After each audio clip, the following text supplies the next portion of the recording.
Welcome back. AP secretariat లో CM Chandrababu అధ్యక్షతన మంత్రివర్గ సమావేశం కొనసాగుతోంది. దాదాపు 24 ఎజెండా అంశాలతో కేబినెట్ భేటీ జరుగుతోంది. జాతీయ ఎస్సీ కమిషన్ నుంచి వచ్చిన ఎస్సీ వర్గీకరణ నివేదికపై మంత్రివర్గంలో కీలక చర్చ జరుగుతోంది. రాజీవ్ రంజన్ మిశ్రా కమిషన్ నివేదికను శాసనసభలో ఆమోదించి జాతీయ ఎస్సీ కమిషన్ కు రాష్ట్ర ప్రభుత్వం నివేదించింది.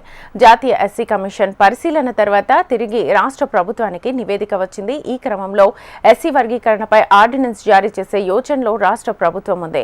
దీనిపై మంత్రివర్గంలో చర్చించి తుది నిర్ణయం తీసుకోనుంది.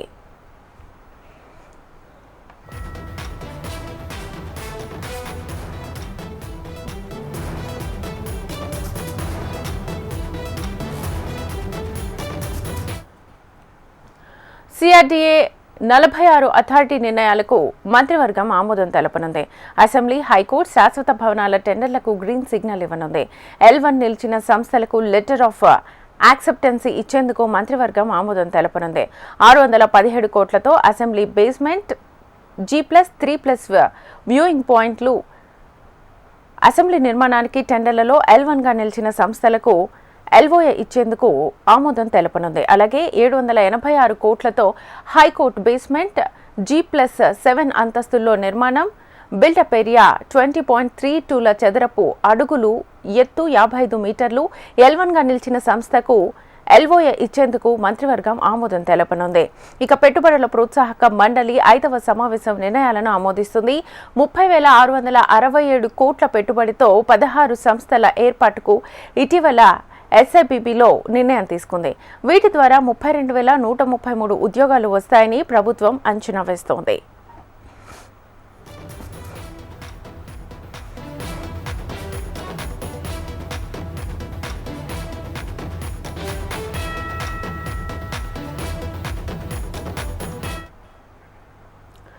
శ్రీకాకుళం, విజయనగరం, తూర్పుగోదావరి, గుంటూరు, చిత్తూరు, కడప, అనంతపురం ఉమ్మడి జిల్లాల్లో సీనియరేజీ ఫీజు వసూలు కాంట్రాక్ట్ గడువు పెంచే ప్రతిపాదనకు మంత్రివర్గం ఆమోదం తెలపనుంది.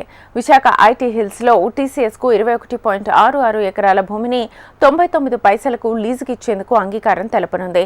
TCS ఏర్పాటు ద్వారా 1,370 కోట్ల రూపాయల మేర పెట్టుబడులు రావడంతో పాటు 12,000 మందికి ఉపాధి లభిస్తుందని ప్రభుత్వం అంచనా వేసింది. ఊసా క్లస్టర్ ప్రైవేట్ లిమిటెడ్ కు విశాఖ ఐటీ హిల్ లో 3.5 ఎకరాలు, కాపులుపాడలో 56 ఎకరాలను కేటాయించేందుకు మంత్రివర్గం గ్రీన్ సిగ్నల్ ఇవ్వనుంది. State center for climate in cities వ్యవసాయ ఏర్పాటుకు నిర్ణయం తీసుకోనుంది. 3 జిల్లాల్లో 199 వ్యవసాయ ఫీడర్ల ఏర్పాటుకు సంబంధించిన DPRలకు ఆమోదం తెలపనుంది.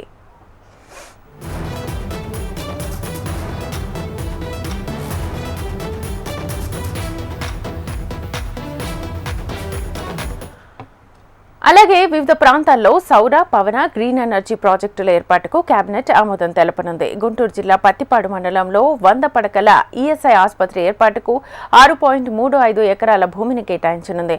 కుప్పంలో కేంద్రీయ విద్యాలయం ఏర్పాటుకు ప్రభుత్వ భూ మార్పిడికి ఆమోదం. నెల్లూరు జిల్లా కృష్ణపట్నంలో పారిశ్రామిక పార్క్ ఏర్పాటుకు APIICకి భూ కేటాయింపులపై మంత్రివర్గం నిర్ణయం తీసుకోనుంది.